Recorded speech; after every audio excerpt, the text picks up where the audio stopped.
Merhaba, bugün sizinle birlikte Kuveyt'in, evet hem o göz kamaştıran zenginliğinin hem de şaşırtıcı derecede karmaşık yapısının derinliklerine iniyoruz. Merhabalar.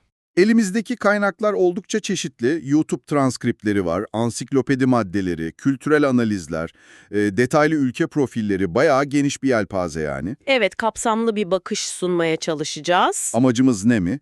Bu küçük ama stratejik açıdan gerçekten devasa öneme sahip ülkenin, yani o petrol kumu üzerindeki yükselişini, komşularından nasıl ayrıştığını, o siyasi atmosferini ve tabii ki o meşhur dinarının sırrını biraz olsun çözmek. Aynen öyle. Belki de aklınızdaki ilk soru şudur: bir körfez ülkesi nasıl olur da bu kadar hareketli, hatta yani zaman zaman kaotik denebilecek bir siyasi yaşama sahip olabilir? Veya o dinar meselesi, değil mi? Evet, ya da Kuveyt dinarı neden peso, dolar veya euro karşısında bu kadar inanılmaz değerli? İşte tüm bu merak uyandıran noktaları kaynaklarımız ne diyor, ona bakarak masaya yatıracağız. Hazırsak başlayalım o zaman. Hazırsanız bu ilgi çekici coğrafyaya doğru yelken açalım. Şimdi öncelikle temel koordinatları bir belirleyelim. Kuveyt, resmi adıyla Devletün Küveyt, Hı hı. Arap Yarımadası'nın kuzeydoğusunda, Basra Körfezi'nin hemen kıyısında, konum olarak orada, kuzeyde Irak, güneyde Suudi Arabistan ile komşu. Tam arada kalmış aslında. Evet, yüz ölçümü yaklaşık 17.818 kilometrekare. Yani karşılaştırma yapmak isterseniz Türkiye'deki Konya ilinin yarısından biraz küçük bir alandan bahsediyoruz. Küçük bir ülke yani. Oldukça. Nüfusu 2020 tahminlerine göre 4,8 milyon civarında. Ama işte burada ilk bence şaşırtıcı detay karşımıza çıkıyor. Nedir o? Bu nüfusun sadece 1,3 milyonu, yani kabaca %27'si Kuveyt vatandaşı. Vay be. Geri kalanı, Geriye kalan %70'lik devasa çoğunluk ise başta Asya ülkeleri ve diğer Arap ülkelerinden gelen yabancı uyruklu çalışanlar. Yani ekspatlar dediğimiz kesim. %70 expat. Bu çok yüksek bir oran. Kesinlikle. Başkenti de ülkeyle aynı adı taşıyor. Kuveyt şehri. Bu noktada ülkenin isminin kökenine de bir bakalım istersen. Kaynaklar, Kuveyt kelimesinin Arapçada küçük kale anlamına gelen Kut kelimesinden türediğini belirtiyor. Kut yani küçük kale. Mantıklı. Evet, bir başka teori ise su kenarındaki kale anlamındaki akvat kelimesine dayanıyor. Coğrafyasına baktığımızda ise bizi büyük ölçüde düz, alçak ve kumlu bir çöl arazisi karşılıyor. Yani pek dağlık bir yer değil. Anladım. En yüksek noktası deniz seviyesinden sadece 306 metre yukarıda. Ülkenin 9 adası var, bunlardan en büyüğü Bubyan, anakaraya bir köprüyle bağlı ama üzerinde yerleşim yok. İlginç. Peki yerleşim olan ada var mı? Yerleşimin olduğu tek ada ise Feyleke. İklim tam bir sıcak çöl iklimi. Yazlar aşırı sıcak geçiyor. Sıcaklıklar kolayca 45 santigrat dereceyi aşıyor. Hatta kaynaklarda 51 santigrat derece gibi rekor ölçümlerden bahsediliyor. 51 derece, çok sıcak gerçekten. Kışlar ise oldukça ılık, yağış miktarı çok düşük ve genellikle Kasım-Mart ayları arasında görülüyor. Yaz aylarında etkili olan şimal, ismini kuzeybatı rüzgarları sık sık kum fırtınalarına yol açabiliyor. O meşhur kum fırtınaları. Aynen. Belki de en dikkat çekici coğrafi özelliklerden biri, ülkede sürekli akan hiçbir nehrin bulunmaması. Hiç nehir yok mu? Yok. Bu nedenle tatlı su ihtiyacının çok büyük bir kısmı deniz suyunun arıtılmasıyla karşılanıyor ki bu da başlı başına devasa bir operasyon demek. Vay canına. Peki bu toprakların modern hikayesi nasıl başlıyor? Kaynaklarımız bizi nereye götürüyor? Kaynaklarımız bizi 17. yüzyılın sonları ve 18. yüzyılın başlarına götürüyor. O dönemde Arabistan Yarımadası'nın iç kesimlerinde Necd bölgesinde yaşanan kuraklık ve zorlu koşullar var. Hı hı. İşte bu koşullar Anayza kabilesine bağlı bazı klanları kuzeye, Basra Körfezi kıyılarına göç etmeye zorluyor. Bu göç edenler arasında bugünkü yönetici Es-Sabah ailesinin de kökenini oluşturan Beni Utup kabilesi de var. Yani Es-Sabah ailesi de o göçle gelmiş. Evet, yerleştikleri bölgede daha önceden Beni Halit kabilesi tarafından inşa edilmiş küçük bir kale yani Kut bulunuyor ve zamanla bölge bu isimle anılmaya başlıyor. Kuveyt ismi oradan geliyor yani. Aynen. Hatta bazı kaynaklarda bölgenin ilk isimlerinden birinin tepecik anlamına gelen Kureyn olduğu da geçiyor. Peki, yerleştiler. Sonra ne oldu? Ticaret falan. Stratejik konum olmuş. Körfez'in o dönemdeki ender derin doğal limanlarından birine sahip. Liman önemli tabii. Çok önemli. Ve Hindistan, Afrika boynuzu, Mezopotamya, Levant arasındaki ana ticaret yolları üzerinde bulunması Kuveyt'i hızla önemli bir ticaret ve aktarma merkezi haline getirmiş. Yani petrol öncesi de önemli bir yerdi. Kesinlikle. Yerleşen kabileler denizciliği öğrenip inci avcılığı ve balıkçılıkla uğraşmaya başlasalar da asıl zenginlik ticaretten gelmiş. 18. yüzyılda bölgeye gelen Avrupalı seyyahların notlarında bu durum çok net görülüyor. Ne diyorlar mesela? Örneğin Edward Ives diye biri, Halep'le Kuveyt arasında gidip gelen 5000 develik devasa kervanlardan bahsediyor. James Stilk Buckingham diye başka bir seyyah da Kuveytlileri Körfez'de yürüyen ticaretin her dalında aktif tüccar insanlar olarak tanımlıyor. Vay be, 5000 deve. Ciddi bir ticaret hacmi. Aynen öyle. Yani daha petrol bulunmadan çok önce Kuveyt, bölgenin hareketli bir ticaret merkeziymiş. Hatta komşu Irak'taki siyasi karışıklıkların da ticaretin daha güvenli olan Kuveyt limanına kaymasına yardımcı olduğu belirtiliyor. Bu ticari geçmiş, ülkenin DNA'sına işlemiş durumda diyebiliriz. Peki Osmanlı dönemi bizimle bağlantısı ne düzeydeydi? Osmanlı dönemine geldiğimizde ise kaynaklar 19. yüzyıldan itibaren Kuveyt'in idari olarak Osmanlı İmparatorluğu'nun Basra vilayetine bağlı bir kaza statüsünde olduğunu gösteriyor. Yani resmi olarak Osmanlı toprağı. Evet, kağıt üzerinde öyle. Bu bağlantı ilerleyen yıllarda özellikle Irak'ın bağımsızlığı sonrası Kuveyt üzerinde hak iddialarının da temelini oluşturacaktı zaten. Ancak yönetim fiilen yerel özerklik şeklinde Es-Sabah ailesinin elindeydi. Anladım. Yani bir tür özerklik durumu var. Fakat 19. yüzyılın sonlarına doğru bölgedeki dengeler değişmeye başlıyor ve İngiliz etkisi giderek artıyor. Dönüm noktası 1899'da yaşanıyor. Ne oluyor 1899'da? O dönemdeki Kuveyt emiri Şeyh Mübarek Es-Sabah, Osmanlı kontrolünden ve potansiyel tehditlerinden çekinerek İngiltere ile gizli bir anlaşma imzalıyor. Bu anlaşmayla Kuveyt, dış işlerinde ve savunmasında İngiliz denetimine giriyor. Karşılığında ne alıyor? Karşılığında ise İngiltere'den koruma garantisi ve mali destek alıyor. İngiltere'nin buradaki temel motivasyonu ise bölgede artan Alman, özellikle o Bağdat Demiryolu projesi üzerinden ve Rus nüfuzunu dengelemek ve Körfez'deki stratejik çıkarlarını korumaktı. Klasik İngiliz siyaseti yani. Bir nevi. Bu anlaşma Kuveyt'in modern statüsünün temellerini atıyor aslında. Daha sonra 1913'te imzalanan İngiliz-Osmanlı Sözleşmesi'yle Şeyh Mübarek'in özerk yönetici statüsü Osmanlı tarafından da resmen tanınıyor. Birinci Dünya Savaşı sırasında İngiltere, Kuveyt'i resmen himayesi altına aldığını ilan ediyor. Savaş sonrası dönemde ise 1922'de yapılan El-Akir konferansıyla güneydeki Suudi Arabistan ile sınırlar belirleniyor ve arada yaklaşık 5770 kilometre karelik tarafsız bir bölge oluşturuluyor. O tarafsız bölge meselesi de ilginç. Evet, o da gelecekteki bölgesel ilişkileri şekillendirecekti. İşte tam bu noktada. Yani İngiliz etkisi artarken Kuveyt'in ve tüm bölgenin kaderini kökten değiştirecek o gelişme yaşanıyor. 1930'lu yıllarda petrolün keşfi. Evet, o büyük keşif. Aslında arama çalışmaları 1934'te İngiliz BP, o zamanki adıyla Anglo-Persian Oil Company ve Amerikan Gulf Oil ortaklığıyla kurulan Kuwait Oil Company, KOK tarafından başlatılıyor.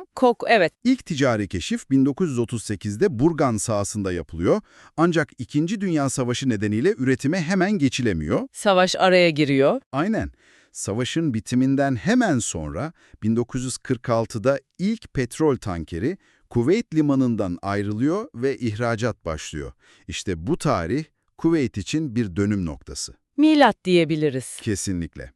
1946'dan 1982'ye kadar süren ve Altın Çağ olarak adlandırılan inanılmaz bir zenginleşme ve modernleşme dönemi başlıyor. Öyle ki 1952 yılına gelindiğinde Kuveyt, tüm Basra Körfezi bölgesinin en büyük petrol ihracatçısı konumuna yükseliyor. İnanılmaz bir hızla. Bu petrol gelirleri ülkeyi kelimenin tam anlamıyla yeniden yaratıyor.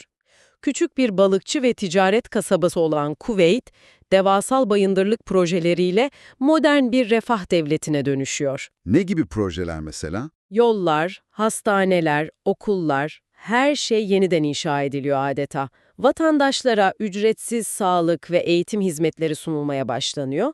Bu ani zenginleşme ve iş gücü ihtiyacı başta komşu Arap ülkelerinden, özellikle Filistinliler ve Mısırlılar ve Güney Asya'dan Hintliler, Pakistanlılar olmak üzere yüz binlerce yabancı işçinin ülkeye akın etmesine neden oluyor. İşte o %70'lik oranın temelleri o zaman atılıyor. Aynen öyle. Bugünkü demografik yapının temelleri o yıllarda atılıyor. Devlet bu devasa serveti yönetmek için de önemli adımlar atıyor. Başlangıçta yabancı şirketlerin kontrolünde olan petrol endüstrisi zaman içinde aşamalı olarak kamulaştırılıyor. Ne zaman kamulaştırılıyor? 1974'te hükümetin KOC'deki payı %60'a çıkarılıyor ve süreç tamamlanıyor. Daha da önemlisi 1982 yılında Kuveyt Yatırım İdaresi yani Kuwait Investment Authority KEA'ya kuruluyor. KEA, bu önemli bir kurum sanırım. Future Generations Fund, FGF gibi devasa devlet fonlarını yönetiyor. Gelecek Nesiller Fonu, ismi bile anlamlı. Kesinlikle. Bu fonların amacı petrol bittiğinde veya gelirler azaldığında bile ülkenin refah seviyesini sürdürebilmek ve gelecek nesillerin mali güvenliğini sağlamak. Bu Körfez ülkeleri arasında öncü bir yaklaşımdı ve Kuveyt'in uzun vadeli planlamaya verdiği önemi gösteriyor. Gerçekten ileri görüşlü bir hareket olmuş o dönem için. Şimdi gelelim Kuveyt'i bölgedeki komşularından belki de en çok ayıran özelliğe, siyasi yapısına. Evet, orası çok farklı. Kağıt üzerinde Kuveyt, 1962 Anayasası'yla kurulmuş bir anayasal monarşi, yani emirlik. Devletin başı emir ve taht sadece kurucu şeyh Mübarek Es-Sabah'ın soyundan gelenler arasında el değiştiriyor. Klasik emirlik yapısı gibi duruyor başta. Evet, emir, yürütmenin başı olan başbakanı genellikle yine kraliyet ailesinden atıyor. Buraya kadar diğer Körfez monarşilerine benziyor. Ancak işin rengini değiştiren nokta, ulusal meclis, yani Meclis el-Umma. İşte kilit nokta burası. Aynen. 50 sandalyeli bu meclis, üyeleri doğrudan halk tarafından seçilen ve Körfez bölgesindeki en eski ve en yetkili parlamento olma özelliğini taşıyor. Bu durumun kökleri aslında Kuveyt'in kuruluş dinamiklerine kadar uzanıyor. Başından itibaren siyasi güç Es-Sabah ailesinde toplanmış olsa da ekonomik güç ve toplumsal etki büyük ölçüde diğer güçlü tüccar ailelerde kalmış. Yani Beni Utup kabilesinin diğer kolları ve sonradan gelenler. Yani bir güç dengesi mi var? Bir nevi evet. Bu güç paylaşımı tarih boyunca zaman zaman ciddi gerilimlere yol açmış. Kaynaklarımızda bunun ilginç örnekleri var. Mesela 1910'larda Şeyh Mübarek'in ticaretten aldığı vergileri arttırma girişimlerine tüccarların sert bir şekilde direnmesi. İlginç. Başka? Ya da 1921'de Emir Salim'in ölümünden sonra yeni emirin seçiminde tüccarların söz sahibi olmak istemesi ve bir danışma meclisi kurdurmaları. Ve belki de en önemlisi 1938'de petrol gelirlerinin nasıl yönetileceği konusunda artan tartışmalar üzerine yine tüccarların öncülüğünde seçimle bir meclis kurulması girişimi. 1938'de seçilmiş meclis mi? Evet ama çok kısa ömürlü olmuş, meclis hareketi olarak biliniyor bu olay. Kuveyt'in siyasi hafızasında derin izler bırakmış ve parlamenter geleneğin temellerini atmış diyebiliriz. Yani meclisin bugünkü gücü bu tarihsel çekişmelerin ve pazarlıkların bir mirası aslında. Anladım. Peki günümüzdeki meclisin yetkileri neler? Yani ne kadar güçlüler? Aslında oldukça geniş yetkileri var. Kanunları onaylama veya reddetme, bütçeyi denetleme, bakanları sorguya çekme ve hatta güvensizlik oyuyla düşürme gibi önemli yetkilere sahip. Bakan düşürebiliyorlar yani. Evet, bu Körfez'de pek rastlanan bir durum değil. Emir'in meclisi feshetme yetkisi var ve kaynaklara göre bu yetki oldukça sık kullanılıyor. Öyle ki son birkaç yıl içinde defalarca seçime gidildiği belirtiliyor. Sürekli seçim mi oluyor? Evet, siyasi istikrarsızlık yaratıyor bu durum. Ama buna rağmen meclis hükümet üzerinde ciddi bir denetim ve denge mekanizması işlevi görüyor. İşin ilginç yanı ülkede siyasi partiler resmi olarak yasak. Parti yok mu? Nasıl oluyor o zaman? Parti yok ama seçimlerde çeşitli siyasi gruplaşmalar, İslamcılar, liberaller, milliyetçiler, kabile temsilcileri çok etkili oluyor ve meclis içinde farklı bloklar oluşturuyorlar. Ha, anladım. Gruplar var yani. Aynen. İşte bu durum sık sık hükümet krizlerine, bakan istifalarına, meclis ile hükümet arasında sert çatışmalara ve sonuç olarak siyasi istikrarsızlığa yol açıyor. Kuveyt'i Körfez'de demokrasiye en yakın ülke yapan da aynı zamanda bu kadar kırılgan ve öngörülemez kılan da işte bu benzersiz siyasi denklem. Gerçekten çok ilginç bir yapı. Peki bu siyasi yapı ülkenin gelişimini nasıl etkiliyor? Mesela diğer Körfez ülkeleri gibi hızlı dönüşümler olabiliyor mu? İşte orada biraz farklılaşıyor. Kaynaklarımız örneğin Katar veya Dubai gibi komşu ülkelerde görülen daha merkeziyetçi yönetimlerin sağladığı hızlı ve bazen radikal dönüşümlerin Kuveyt'te pek mümkün olmadığını belirtiyor. Neden? Meclis yüzünden mi? Evet, büyük ölçüde. Meclisteki farklı çıkar grupları arasındaki sürekli çekişmeler, büyük projelerin veya reformların onaylanmasını ve uygulanmasını yavaşlatabiliyor veya engelleyebiliyor. Bu durum bazen ilerlemenin önünde bir engel gibi görülse de, ama aynı zamanda farklı seslerin duyulmasına ve daha katılımcı bir karar alma sürecine olanak tanıdığı da söylenebilir. Yani madalyonun iki yüzü var. Anladım. Peki bu meclis ne zaman kurulmuştu tam olarak? 1961'de bağımsızlık kazanıldıktan hemen sonra 1962'de anayasanın ve meclisin kurulmasında o dönemde Irak lideri Abdülkerim Kasım'ın Kuveyt üzerinde hak iddia etmesine karşı ulusal birliği ve uluslararası meşruiyeti güçlendirme motivasyonunun da önemli bir rol oynadığını unutmamak gerek. Yani dış tehditte etkili olmuş. Evet, ancak bu parlamenter sistemin kesintisiz olmadığını da eklemek lazım. Örneğin 1976-1981 yılları arasında Emir'in meclisi askıya aldığı bir dönemde yaşanmış. Yani bu denge her zaman hassas olmuş. Tarihten ve siyasetten bahsettik. Peki tüm bunların ekonomik yansıması nasıl? Yani Kuveyt ekonomisi deyince akla ne geliyor? Tek kelimeyle özetlenebilir. Petrol. Rakamlar gerçekten ezici. Ne kadar ezici? ESGH'nin yaklaşık yarısını, kaynaklarda %43 ile %50 arasında değişen tahminler var ülkenin, toplam ihracat gelirlerinin neredeyse %90'ını 2019 verilerine göre %89,1 ve devlet bütçe gelirlerinin %90'ından fazlasını oluşturuyor. Neredeyse her şey petrol yani. Büyük ölçüde evet, kanıtlanmış petrol rezervleri açısından dünyanın en büyük 5. ülkesi konumunda. Bu da doğal olarak kişi başına düşen milli gelir açısından Kuveyt'i dünyanın en zengin ülkelerinden biri yapıyor. Satın alma gücü paritesine göre 2018'de yaklaşık 67 bin dolar civarında. Çok yüksek bir rakam. Ve tabii ki o meşhur Kuveyt dinarı KVD. Evet, dünyanın en değerli para birimi. Şu anki kurlarla bir Kuveyt dinarı yaklaşık 3,27 Amerikan doları ediyor. Peki neden bu kadar değerli? Kaynaklar ne diyor? Kaynaklarımızdan biri bu değerin nasıl korunduğuna dair ilginç bir mekanizmadan bahsediyor. Kuveyt'ten petrol almak isteyen ülkeler veya şirketler ödemeyi mutlaka Kuveyt dinarı ile yapmak zorundalar. Yani dolarla falan alamıyorlar mı? Hayır, önce dinara çevirmen gerekiyor.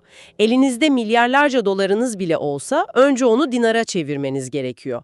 Bu sürekli talep dinarın değerini yapay olarak yüksek tutuyor. Vay canına, akıllıca bir sistemmiş. Öyle görünüyor.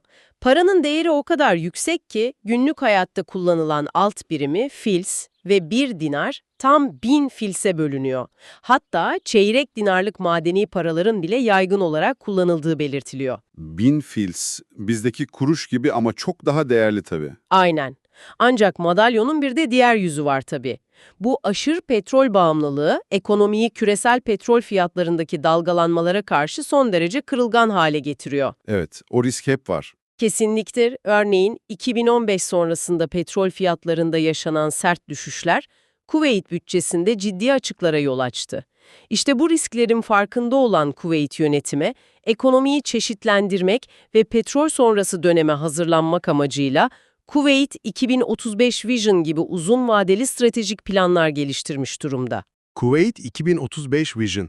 Amacı ne tam olarak? Bu planın temel amacı, Kuveyt'i petrolün yanı sıra bölgesel bir ticaret, lojistik ve finans merkezine dönüştürmek.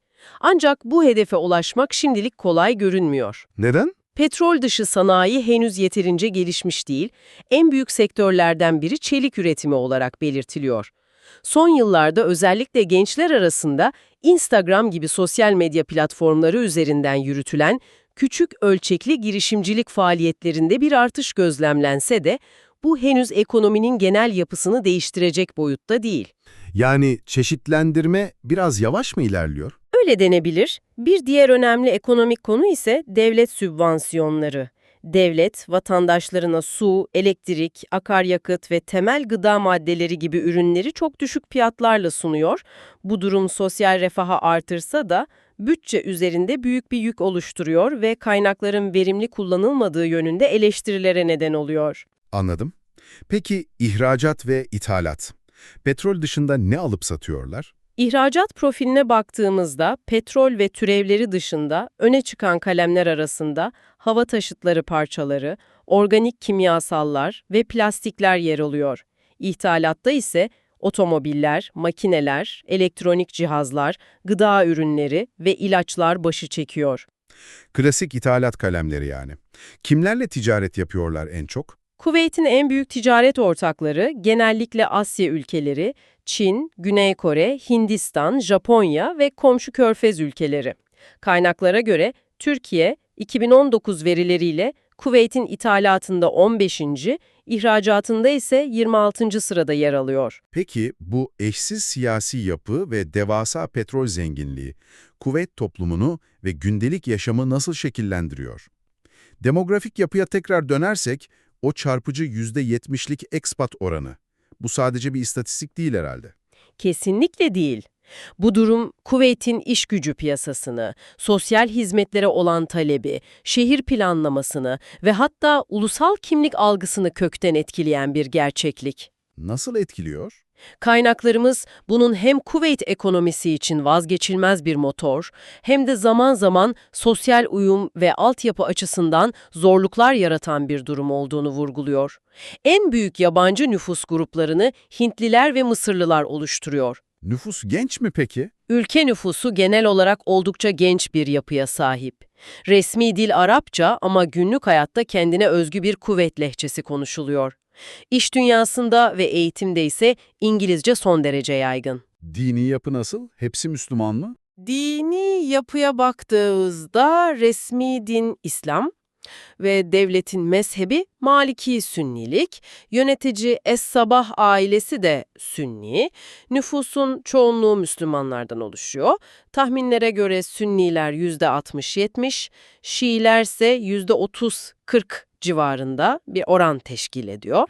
Şii nüfus da oldukça fazla o zaman. Evet, bu Şii nüfus Körfez ülkeleri arasında en büyüklerden biri ve siyasette de zaman zaman etkili olabiliyorlar. Kuveyt'in bir başka ilginç özelliği ise Körfez Arap ülkeleri arasında Bahreyn ile birlikte vatandaşları arasında yerli bir Hristiyan azınlığa sahip tek ülke olması. Vatandaş Hristiyanlar mı var? Evet, sayıları az, yaklaşık 250-400 kişi olarak tahmin ediliyor ama tarihsel olarak köklü bir topluluk. Ayrıca ülkede küçük bir Bahai cemaatiyle birlikte ekspat nüfus içinde çok sayıda Hristiyan, Hindu, Budist ve Sih toplulukları da yaşıyor. Yani Körfez için bayağı kozmopolit bir yer o zaman. Nispeten evet. Sosyal hayata ve yaşam koşullarına dair notlara gelirsek. Eğitim, sağlık gibi hizmetler nasıl? Okur yazarlık oranı %93 gibi Arap dünyası ortalamasının oldukça üzerinde bir seviyede. Kuveyt vatandaşları için üniversite sonuna kadar eğitim ve tüm sağlık hizmetleri tamamen ücretsiz. Vatandaşlar için çok iyiymiş. Peki yabancılar? Yabancı çalışanlar da yıllık cüzi bir sigorta primi ödeyerek devletin sağlık hizmetlerinden belirli ölçüde faydalanabiliyorlar. Devletin önemli politikalarından biri kuvvetization, yani kuvvetlileştirme. Nedir bu kuvvetlileştirme? Bu politikayla özel sektörde daha fazla Kuveyt vatandaşının istihdam edilmesi hedefleniyor ve bazı sektörlerde, örneğin bankacılıkta %50'ye varan kotalar uygulanıyor. İşe yarıyor mu peki? Ancak kaynaklar bu politikanın uygulanmasında zorluklar yaşandığını belirtiyor. Kuvvetlilerin genellikle daha yüksek maaş beklentisi içinde olmaları, sosyal güvenceleri ve daha rahat çalışma koşulları nedeniyle kamu sektörünü tercih etmeleri, çalışan nüfusun yaklaşık %90'ı kamuda istihdam ediliyor ve özel sektörün aradığı bazı teknik niteliklere her zaman sahip olmamaları gibi faktörler, kuvvetlileştirme hedeflerine ulaşmayı zorlaştırıyor. Anladım. Kamu sektörü daha cazip yani. Peki ya şu kefalet sistemi çok eleştiriliyor sanırım. Evet, yabancı işçilerle ilgili sıkça gündeme gelen bir diğer konu ise kefalet sistemi. Yani her yabancı çalışanın yasal statüsünün bir kuvvetli sponsora, kefil bağlı olduğu sistem. Sorun ne tam olarak? Uluslararası insan hakları kuruluşları tarafından sıkça eleştiriliyor. Kaynaklarda bu sistemde reform yapılması yönünde çalışmalar olduğundan bahsediliyor ama ne kadar ilerlediği tartışmalı. Hassas bir konu. Kültürel olarak peki, gelenekler, görenekler, günlük yaşam nasıl? Kültürel özelliklere ve günlük yaşama dokunan bazı detaylar da var kaynaklarda. Geleneksel kıyafetler erkekler için diş taşa, o uzun beyaz entali ve başlarına taktıkları gutra ve agal, kadınlar içinse abaya, siyah uzun çarşaf ve başörtüsü özellikle resmi ortamlarda ve özel günlerde hala yaygın olarak kullanılıyor ve kültürel kimliğin önemli bir parçası. Diş taşa ve abaya. Görüntü olarak biliyoruz. Evet, başkentteki Suk al-Mubarekiya gibi geleneksel çarşılar hem alışveriş yapmak hem de yerel kültürü deneyimlemek için popüler mekanlar. Ülkenin modern yüzünü ise Kuveyt Kuleleri gibi ikonik yapılar simgeliyor. O kuleler evet çok meşhur. İnce Avcılığı Festivali gibi geleneksel kültürel etkinlikler de hala yaşatılıyor. Sosyal kurallar konusunda ise kaynaklar oldukça muhafazakar bir yapıya işaret ediyor. Ne gibi kurallar mesela? Örneğin ülkeye alkol ve domuz eti içeren ürünlerin sokulması kesinlikle yasak ve havalimanlarında bu konuda sıkı kontroller yapılıyor.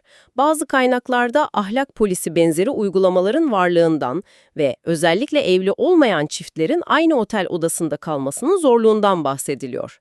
Genellikle evlilik cüzdanı talep ediliyor, sadece Oasis gibi birkaç otelde istisnalar olabileceği belirtiliyor. Turistler için zor olabilir bu durum. Olabilir, evet. Trafikte ise oldukça ilginç ve katı bir kural göze çarpıyor. Acil durumlar için kullanılan güvenlik şeridi İngiltere'deki gibi en solda yer alıyor ve bu şeridi gereksiz yere işgal etmenin cezası çok ağır olabiliyor. Hatta yabancılar için sınır dışı edilme sebebi bile sayılabiliyor. Sol şerit mi acil durum şeridi? Vay canına. Evet, dikkat etmek lazım. Ulaşım konusunda ise taksilerin oldukça pahalı olduğu, bu nedenle araç kiralamanın daha mantıklı bir seçenek olduğu tavsiye ediliyor. Anlaşıldı. Şimdi Kuveyt'in modern tarihine damgasını vuran ve derin izler bırakan o olaya gelelim. 1990'daki Irak işgali ve Körfez Savaşı. Evet, o büyük travma. Saddam Hüseyin yönetimindeki Irak'ın Kuveyt'i 19. vilayeti ilan ederek başlattığı işgal tam 7 ay sürdü. Bu süreçte ülke büyük bir yıkıma uğradı. Korkunç bir dönem. İşgal, Şubat 1991'de ABD öncülüğündeki uluslararası koalisyon güçlerinin başlattığı Çöl Fırtınası operasyonuyla sona erdirildi. Ancak çekilen Irak ordusu arkasında devasa bir felaket bıraktı. O petrol kuyusu yangınları. Aynen öyle. Kaynaklara göre Kuveyt'in petrol altyapısına kasıtlı olarak büyük zarar verildi. Tam 737 petrol kuyusu tahrip edildi ve bunların 600 ila 773 kadarı ateşe verildi. Yüzlerce kuyu. İnanılmaz bir çevre felaketi. Bu, tarihin en büyük çevre felaketlerinden biriydi. Aylarca süren yangınlar sonucu milyonlarca varil petrol yandı, devasa petrol gölleri oluştu, hava korkunç derecede kirlendi ve Kuveyt topraklarının önemli bir kısmı yaşanmaz hale geldi. Bu yıkımın ardından ülkenin yeniden inşası ve petrol kuyularının söndürülmesi milyarlarca dolara mal oldu ve yıllar sürdü. Bu travmatik deneyim, Kuveyt'in güvenlik politikalarını da kökten değiştirdi. Nasıl değiştirdi? İşgal sonrası Kuveyt, başta ABD olmak üzere İngiltere ve Fransa gibi batılı güçlerle yakın savunma işbirliği anlaşmaları imzaladı ve Amerikan askerlerinin ülkede kalıcı olarak üstlenmesine izin verdi. Güvenlik öncelik haline geldi yani. Kesinlikle. Günümüzdeki zorluklara baktığımızda ise birkaç ana başlık öne çıkıyor. Birincisi, daha önce detaylıca konuştuğumuz hükümet ile meclis arasındaki bitmek bilmeyen çekişmelerin yarattığı kronik siyasi istikrarsızlık. Evet, o sürekli gündemde. İkincisi, ekonomiyi petrol olan aşırı bağımlılıktan kurtarma ve çeşitlendirme ihtiyacı ki bu konuda 2035 vizyonu gibi hedefler olsa da ilerleme yavaş. Üçüncüsü, İran, Irak ve Suudi Arabistan gibi büyük komşularla çevrili olmanın getirdiği bölgesel jeopolitik gerilimler ve güvenlik endişeleri. Zorlu bir coğrafya. Kesinlikle son olarak yüksek yabancı iş gücü nüfusunun yönetimi, kefalet sisteminin yarattığı sorunlar ve güvenlik gerekçesiyle bazı ülke vatandaşlarına, kaynaklarda Etiyopya, Bangladeş, Gine-Bisau gibi ülkeler örnek veriliyor, yönelik uygulanan vize veya giriş yasakları gibi konular da ülkenin gündeminde yer alıyor. Bayağı bir zorluk listesi var yani. Kuveyt üzerine yaptığımız bu kapsamlı incelemenin sonuna yaklaşırken gördük ki burası gerçekten de pek çok açıdan kendine özgü bir yer. Kesinlikle öyle. Evet, petrol sayesinde akıl almaz bir zenginliğe kavuşmuş küçük bir körfez ülkesi. Ancak onu asıl farklı ve ilgi çekici kılan şey, mutlak monarşiyle nispeten güçlü ve sesini duyurabilen bir parlamentoyu bir araya getiren, hem dinamizme hem de sürekli bir siyasi kırılganlığa kapı aralayan o eşsiz siyasi yapısı. O denge çok kritik. Aynen. Köklü bir ticaret geçmişinden gelen bir kültürü, çoğunluğu dünyanın dört bir yanından gelmiş yabancılardan oluşan son derece karmaşık bir sosyal dokusu ve tüm bunların ortasında geleceğini şekillendirmeye çalışan bir vizyonu var. Bitirirken üzerinde düşünmeniz için bir soruyla sizi baş başa bırakalım belki de. Kuveyt'in tarihinde derin kökleri olan yönetici aile ile tüccar elitler arasındaki o hassas denge ve bugün meclis kaynaklı olarak sıkça yaşanan siyasi tıkanıklıklar göz önüne alındığında, Evet. ülke kaçınılmaz görünen petrol sonrası döneme geçişi sizce nasıl yönetecek? Bu özgün ve zaman zaman sancılı işleyen siyasi yapısı, gelecekte ihtiyaç duyulacak radikal ekonomik ve sosyal reformları gerçekleştirmede bir avantaj mı yoksa aşılması gereken bir engel mi olacak? Güzel bir soru. Bu ikilemle Kuveyt nasıl başa çıkacak hep birlikte göreceğiz gerçekten. Zaman gösterecek. Kuveyt'in bu çok katmanlı ve ilgi çekici yapısını bizimle birlikte keşfettiğiniz için teşekkür ederiz. Teşekkürler. Bir sonraki derinlemesine analizimizde yeniden buluşmak dileğiyle. Hoşça kalın. Hoşça kalın.